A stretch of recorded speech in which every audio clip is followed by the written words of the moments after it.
విజయనగరం జిల్లా గరివిడి మండలం కొండ లక్ష్మీపురం గ్రామంలో పెద్ద సంఖ్యలో రైతులు జిల్లా కలెక్టరేట్ వద్ద నిరసనకు వచ్చారు. ఈ నిరసనలో వారు ప్రధానంగా రైల్వే ఆర్ఓబి నిర్మాణం మార్పుపై తమ ఆవేదన వ్యక్తం చేశారు. రైతులు గ్రామస్తులు చెబుతున్నారు, తమ గ్రామం ద్వారా చీపురుపల్లి గరివిడి మధ్య రూపొందుతున్న రైల్వే ఓవర్ బ్రిడ్జ్ ముందుగా ప్రకటించిన ప్రణాళిక ప్రకారం మాత్రమే నిర్మించాలి అని. ఎందుకంటే మార్పు ప్రకారం నిర్మిస్తే 500 మంది రైతులు నష్టానికి గురవుతారని వారు భయపడుతున్నారు. గరివిడి మండలం కొండ లక్ష్మీపురం గ్రామం మాది. మాకు బ్రిడ్జి రైల్వే బ్రిడ్జ్ వస్తుంది. ఇప్పుడు ప్రధానమంత్రి గారు శంకుస్థాపన చేశారు. పాత రోడ్ నుండి మెయిన్ రోడ్ నుండి చేశారు అతను. కానీ ఇప్పుడేమో చెరువుల మీద నుండి భూముల మీద నుండి వస్తుంది. వాళ్ళేమో 4 ఇల్లుల కోసం వాళ్ళ గోడలు పోతున్నాయని, ప్రహరీ పోతుందనేసి ఇటువైపు అటు ఇటు తిరిగి మభ్య పెట్టి డబ్బులు ఇచ్చి ఏం చేసుకున్నారో మాకు తెలియదు. మా ఊరు పెద్ద మనుషులు కూడా సంతకాలు పెట్టారు. ఇప్పుడేమో చెరువుల మీద నుండి భూముల మీద నుండి వస్తుంది.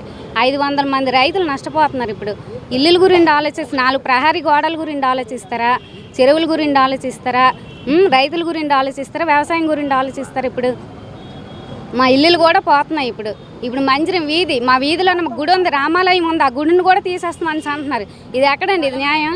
4 ఇల్లుల గురించి ఆలోచిస్తే 500 మంది రైతులు నష్టపోతున్నారు. 100 ఇల్లులు పోతున్నాయి. ఇప్పుడు ఏం న్యాయం చేస్తారో మాకు న్యాయం జరిగేలాగా కలెక్టర్ గారిని అడుగుదామనేసి మేము ఇక్కడికి వచ్చాం. మొన్న ఎంఆర్ఓ వచ్చారండి, అలాగ బిజీ రాదు ఇలాగ వస్తారని చెప్పారు.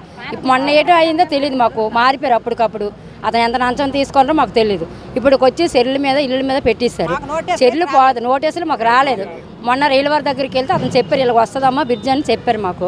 దానివల్ల మాకు ఏడ్ చేస్తారు, మీరు న్యాయం చేయండి అంతే, ఇంకేం కాదు. విజయనగరం జిల్లా గరివిడి మండలం కేఎల్పురం గ్రామం. అక్కడ అరెకరం ఒక 3 గోళ్ళు, అదేనే తక్కువ, ఏమీ లేదు, కార్నర్ కొద్దిగా.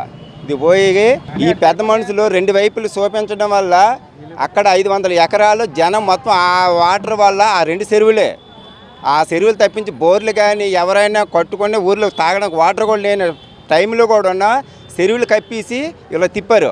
నెల రోజులు అవుతుంది నోటీస్ వచ్చి ఎంఆర్ఓ ఆయన మరి ఏం తీసుకోండో ఏటని తెలీదు, ఆయన చేసేది ఇదంతా ఉన్నాం. వచ్చిన తర్వాత ఆ రోడ్డు కలిసి మా రైల్వే ఇంజనీర్ని కలిసిన తర్వాత ఆయన చెప్పారు ఎంఆర్ఓతో మాట్లాడమని.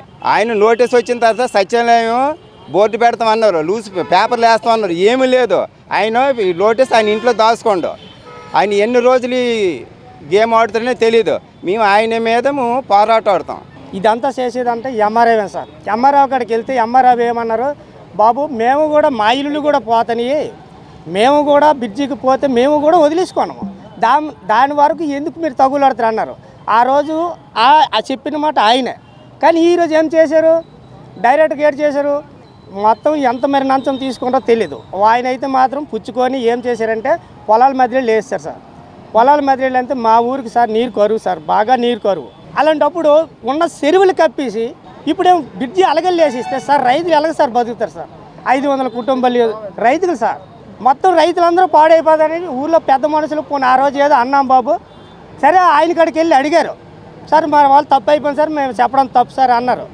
అనేసి పెద్ద మనుషులు చెప్పిన పెద్ద మనుషుల మాటలు కూడా వినట్లేదు సార్. వాళ్ళు ఆయన చేస్తాను, ఇదంతా ఎంఆర్ఓ చేస్తాను సార్. ఆ నోటిఫికేషన్ అవన్నీ తెచ్చి ఇంట్లో ఉంచుకోండి, ఈరోజు మాకు ఇవ్వట్లేదు. మేము ఏదో గట్టిగా అడుగుతామంటే ఇంతవరకు చెప్పలేదు. కానీ ఇది ఒకేసారి ఒకేదాని ప్లాన్ మీద ఆయన దాచారు సార్. సార్ మేము ఇప్పుడు మాకు ఇదంతా న్యాయం చేయాలని కలెక్టర్ గారి గురించి వచ్చాం సార్.